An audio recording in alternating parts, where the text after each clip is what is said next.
শানে হাবিব সাল্লাল্লাহু আলাইহি ওয়াসাল্লাম এমন মর্যাদা যা শুধু আল্লাহই জানেন। আল্লাহ তাআলা বলেন, আর আমরা তোমার নামকে উঁচু করেছি। সূরা আশ-শারহ ৪। এই এক আয়াতই যথেষ্ট প্রমাণ রসূলুল্লাহ সাল্লাল্লাহু আলাইহি ওয়াসাল্লামের মর্যাদা এমন উচ্চ যে তার পূর্ণতা কেবল আল্লাহই জানেন। নবীজির শান, আজমত, রহমত, মুজিজা ও নেয়ামত যা আল্লাহ তাআলা দান করেছেন তা অন্য কোনো নবীকে দান করেননি। খোদার খোদাইতে আল্লাহ ছাড়া যত শান মান আছে সবই নবীজির দরবারে প্রতিফলিত। হাদিসে রসূলুল্লাহ সাল্লাল্লাহু আলাইহি ওয়াসাল্লাম ইরশাদ করেছেন, আমি আল্লাহ প্রিয়তম হাবিবুল্লাহ, কিন্তু এই বিষয়ে আমি অহংকার করি না।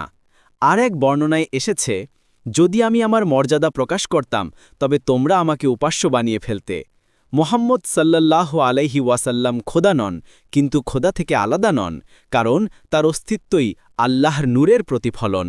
কালেমা থেকে নামাজ পর্যন্ত আল্লাহ তার প্রিয় নবীকে নিজের ইবাদতে শামিল করেছেন। লা ইলাহা ইল্লাল্লাহ মুহাম্মাদুর রসুলুল্লাহ, আল্লাহুম্মা সাল্লি আলা মুহাম্মাদ, আশহাদু আন্না মুহাম্মাদার রসুলুল্লাহ। আল্লাহ তার প্রিয়তমের নাম নিজের নামের পাশে রেখেছেন, যাতে মানবজাতি বুঝে নেয় আল্লাহর ভালোবাসার পথ হল তার রসুলের ভালোবাসা।